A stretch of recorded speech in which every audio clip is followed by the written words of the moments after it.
All-day ergonomics make all the difference on the 2022 Ducati Streetfighter V2.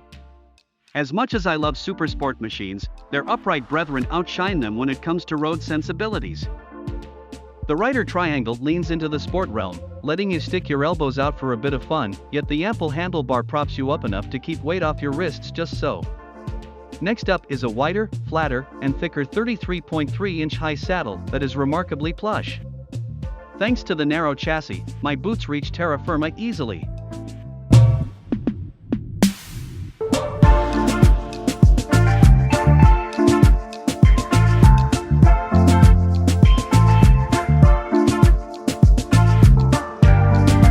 The 955 cubic centimeters Superquadro V-twin engine hits the spot.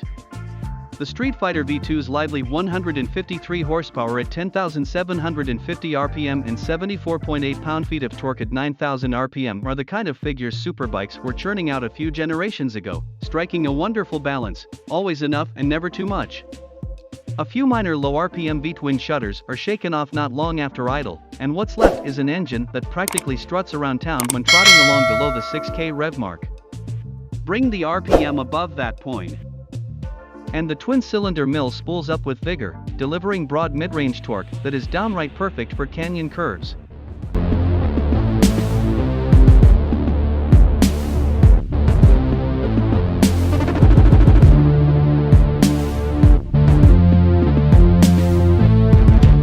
A snarling exhaust is your soundtrack.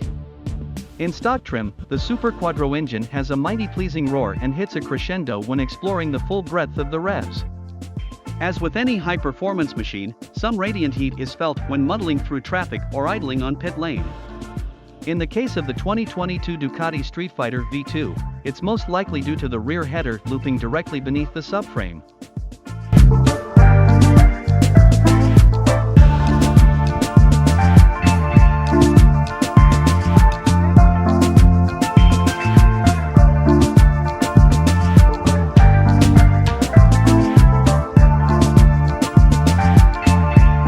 Progezeran Sporty Adila Bagian Dari Paket. Razio Gigi Yang Ditem Patkin Dengen Bake Mamutikan Untuck Memperdahankan 955 cubic centimeters V-twin D sweet spot. Jika itu tidak cukup, kami memiliki quickshifter naik / turuan Evo 2 generasi kedua untuk membantu kami. Progezeran itu solid, teratama ketika ditunggangi kemarahan, di mana itu penting.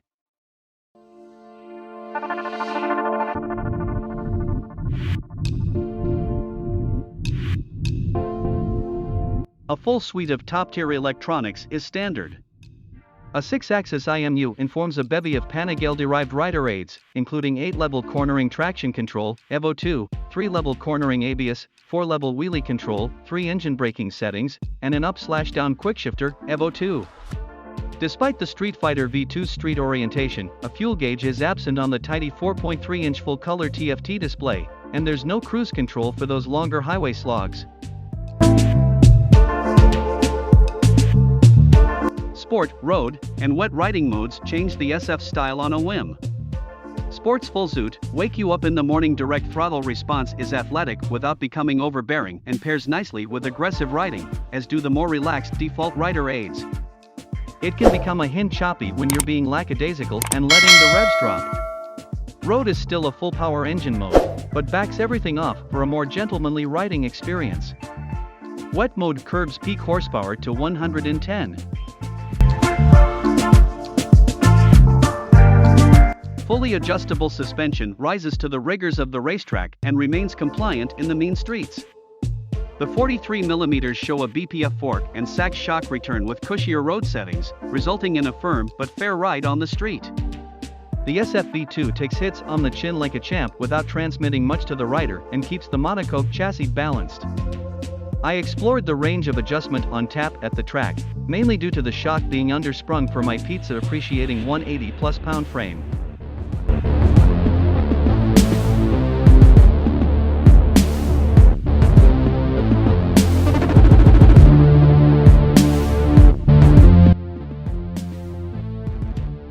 handling is one of the 2022 Ducati Streetfighter V2's greatest strengths. The primary chassis update we are working with has a 0.6-inch longer single-sided swing arm than the Panigale V2, adding a portion of road-going stability into the mix via a 1-inch longer wheelbase and compensating for the rider's weight being biased further rearward. While its 441-pound curb weight isn't the lightest in class, you could have fooled me with the Streetfighter V2's desire to flip from side to side with ease.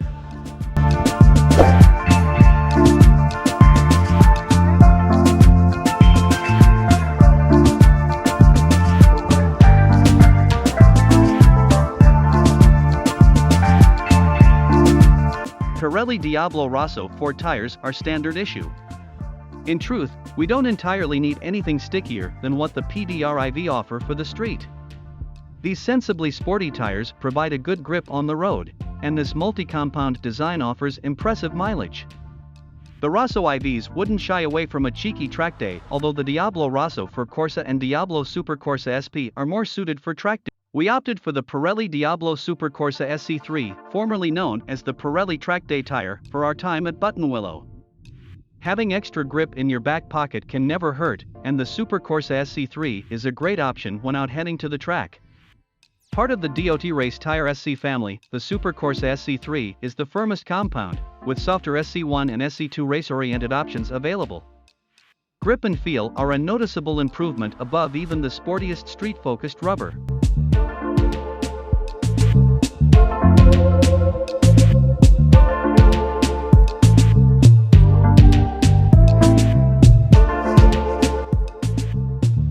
Brembo delivers the goods once again.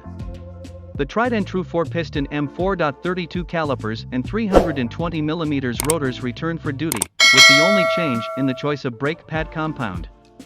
Since the Streetfighter V2 will be battling it out on the streets more often than not, Ducati opted for a less aggressive brake pad to take the edge off the initial bite. Power is plentiful, although my tastes gravitate towards what the Panigale V2 is rocking, thanks to their feel and attack.